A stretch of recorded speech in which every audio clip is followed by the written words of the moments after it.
इनकलाब जिंदाबाद जिंदाबाद जिंदाबाद। गंदे पानी की निकासी तुरंत करो, तुरंत करो। गंदे पानी की निकासी तुरंत करो, तुरंत करो। पानी का प्रशासन पानी का प्रबंध तुरंत करे, तुरंत करे। गंदे पानी की निकासी का तुरंत प्रबंध करो, प्रबंध करो। गाँव के किसान मजदूरों की एकता जिंदाबाद जिंदाबाद जिंदाबाद। किसान मजदूरों की एकता जिंदाबाद जिंदाबाद जिंदाबाद। पानी निकासी नहीं करने वाला प्रशासन मुर्दाबाद मुर्दाबाद मुर्दाबाद। पानी देखी टीवी शिवम कौशिक के साथ और हम पहुंचे हुए हैं भटगांव गांव में।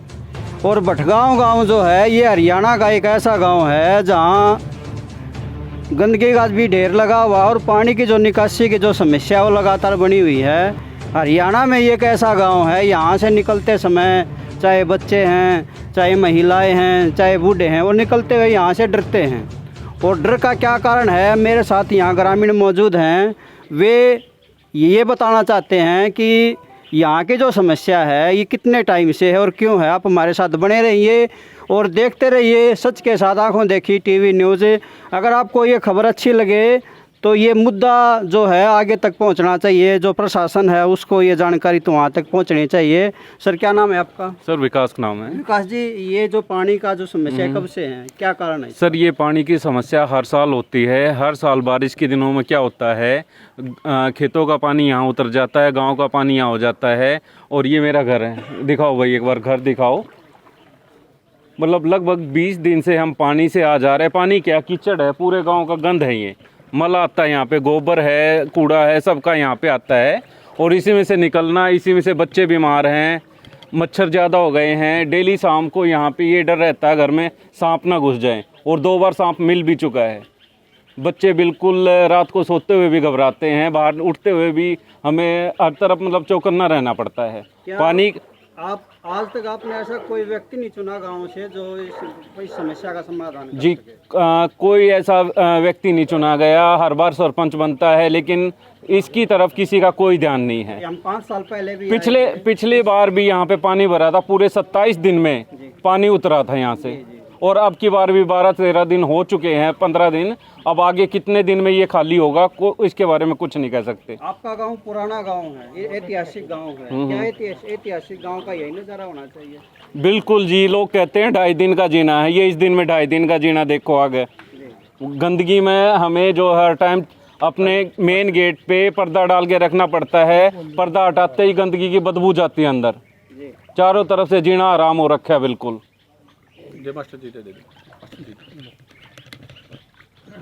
क्या नाम है सर आपका? मैं ईश्वर सिंह, गांव भटगांव से ही हूँ मैं। मेरा बिल्कुल पास में ही मकान है। ये जो पानी की समस्या है ये लंबे समय से, कई वर्षों से है। नहीं, लंबे समय से है। आप गांव का सरपंच सुनते हैं, पार्षद सुनते हैं, एमएलए चुनते हैं, एमपी चुनते हैं, तो गांव का क्या योगदान है इसमें? वास्तव में गांव के चुने हुए जो व्यक्ति हैं, सरपंच हो, कोई मेंबर हो, जिला परिषद हो, ब्लॉक समिति का मेंबर हो, उनकी कोई रुचि नहीं इस दिशा में। भारत की जो चुनाव व्यवस्था है वह इतनी बुरी तरह ध्वस्त हो चुकी है कि उसमें व्यक्तिगत स्वार्थ के अलावा कुछ नहीं है। और सरकार लगातार ढिंढोरा पीट रही है कि हम डेंगू के खिलाफ अभियान ले रहे हैं। सुबह जब आप उठ कर अखबार देखते हो तो डेंगू के खिलाफ सरकार और मंत्रियों के बयान होते हैं। यहाँ डेंगू नहीं फैलेगा तो और क्या होगा? नहीं, इस गांव के मिट्टी में आपका जन्म हुआ, क्या आपका व्यक्तिगत कोई कर्तव्य नहीं है? व्यक्तिगत ये है कि हम आज से 15 रोज पहले एडीसी के पास, दूसरे प्रशासनिक जो अधिकारी उनके पास जा चुके हैं, लेकिन उनके कानों पर कोई जू नहीं रेंगती। नहीं, आपके गांव में कोई सब आदमी नहीं है जो गांव का सरपंच बन के यहाँ का उद्धार कर सके? नहीं, जो लोग यहाँ से इकट्ठा होकर एडीसी से मिले हैं, क्या वो सब आदमी नहीं है? क्या उन्होंने प्रयास नहीं किया? जो गांव का सरपंच है जिसको आप मुखिया चुनते हैं, क्या आप ऐसा कोई बंदा नहीं दे सकते गांव को आपके बीच? हाँ, दे सकते हैं, लेकिन पूंजी का दबदबा है। जिसके पास पैसा, सरपंच वही बनता है। जो लोगों में पाड़ डाल सकता है, सरपंच वही बनता है। जो लोगों को जाति के आधार पर बांटता है, जिला परिषद और ब्लॉक समिति का मेंबर वही बनता है। और जो ये काम करता है उसका जनहित से कोई सरोकार नहीं होता। केवल पानी की समस्या नहीं है गांव में। गांव में स्कूल के अंदर टीचर है या नहीं है, कोई लेना देना नहीं। आज तक कोई भी जिला परिषद का, ब्लॉक समिति का, पंचायत मेंबर, सरपंच आज तक स्कूल में नहीं गया है। कोई पूछा नहीं उन्होंने स्कूल में टीचर आते हैं या नहीं आते हैं, आते हैं तो पढ़ाते हैं कि नहीं सरपंच पढ़ाते। के पास आप कितनी बार गए? सरपंच के पास हम बहुत बार गए हैं। गाँव में लोगों ने इकट्ठा होकर लगभग 200 आदमियों ने, गाँव का जो बॉयज हाई स्कूल है उसमें गए थे, टीचरों से मिले। और हम दोनों गांव, ये 2 गांव हैं यहाँ, डुंगरान और माल्याण, दोनों सरपंचों के पास गए कुछ वर्ष पहले, लेकिन कोई से भी सरपंच ने कोई सहयोग नहीं किया, वहाँ गए नहीं। उल्टा गांव के लोग जो प्रयास कर रहे थे शिक्षा को लेकर सुधारने की बात है, जो स्कूल का जो जितना भी स्टाफ था उससे मिलकर हम अपील कर रहे थे कि भाई आप पढ़ाइए, आपकी जो ज़रूरत हो हम पूरी करेंगे अगर आपकी कोई समस्या हो तो। लेकिन पंचायत की तरफ से कोई रोल अदा नहीं किया गया, उल्टा हमारे खिलाफ अभियान चलाया गया। नहीं, अब दोबारा जो चुनाव है, सरपंची का दोबारा चुनाव आ गया है, अब भी क्या आपके जहन में कोई ऐसा विचार है जिसके कारण अब भी गांव का भला हो जाए, या ऐसे ही रहेगा? हाँ, अब चुनाव सरकार ने घोषणा कर दी है, 10 जिले में 2 नवंबर को चुनाव होंगे। हमारे ज़िले में उसके बाद घोषणा नए सिरे से करेगी। आज ही 11 अक्टूबर को भटगांव डुंगरान में गांव के लोगों की पंचायत हुई है। पंचायत में लोगों ने फैसला किया है कि हम पंचायती उम्मीदवार का चयन करेंगे और वो उम्मीदवार ऐसा होगा जो चरित्रवान होगा, जो जनहित में काम करेगा और जो लोगों की संघर्ष कमेटी है उसके साथ मिलकर जनहित की जितनी भी समस्याएं हैं उनको लेकर संघर्ष में शामिल रहेगा। केवल उस उम्मीदवार को हम चुनेंगे जो आज तक चुनते आए हुए हैं। हम उनमें से किसी को भी वोट नहीं देंगे। और जो संघर्ष समिति का चयन हुआ है वो संघर्ष समिति उनका समर्थन नहीं करेगी, बल्कि वो अपना कैंडिडेट खड़ा करेगी। इसी बात को ध्यान में रख के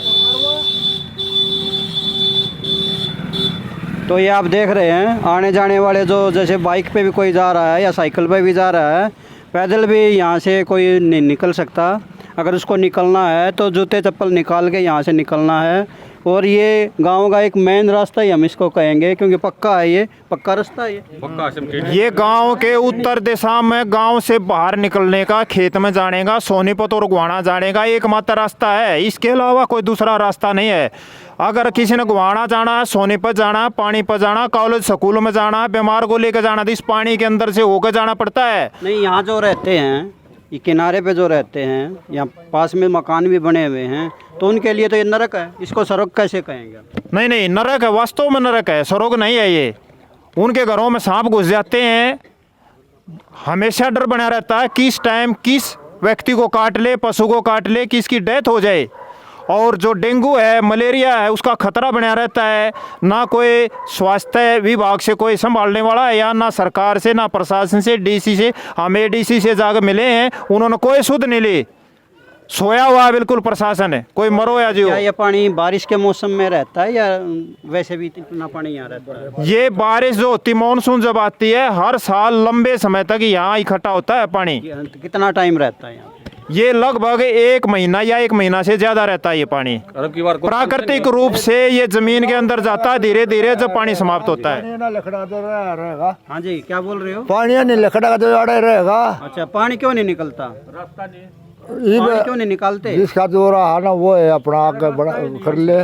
सरपंच जो पल में रास्ता बंद कर दिए, फिर लकड़ा खींचते। हाँ जी, क्या नाम है जी आपका? अशोक दैया। क्या कहना चाहेंगे? जो कहना चाहिए आपने दिखला गया। जी जी, ये तो गंभीर समस्या। 5 साल पहले भी हम यहाँ आए थे, उससे ज्यादा बड़ी। पहले निकलेगा तो अब कोई चांस नहीं है। जहाँ पानी निकलने का साधन था वहाँ मकान बन चुके हैं। हाँ, तो मकान उन्होंने किस आधार पर बनाएगा? उनकी जमीन थी, लेकिन प्रशासन ने कहीं भी अपना रास्ता देना चाहिए। जी, रोड है, वहाँ से पाइप दाब के ले जाने चाहिए, वहाँ से पानी निकल सकता है। लेकिन प्रशासन सोया हुआ है, प्रधान भी सोया हुआ है। बोटा के चक्कर में कोई नहीं आता, बाहर निकलता। अब जो ये गरीब बच्चे हैं, स्कूल के बच्चे हैं, यहाँ से गुजरते हैं, सबकी पिंडिया में खा जोली, मच्छर लड़ना लग रहे हैं, लेकिन कोई समाधान नहीं कर रहा। तो ये थी आंखों देखी टीवी की खास रिपोर्ट। आप हमारे साथ बने रहे और देखते रहे सच के साथ आंखों देखी टीवी। मैं शिवम कौशिक किसी दूसरे मुद्दे के साथ, किसी दूसरे विकास के साथ दोबारा आपके साथ फिर मिलूँगा। जय हिंद, जय भारत।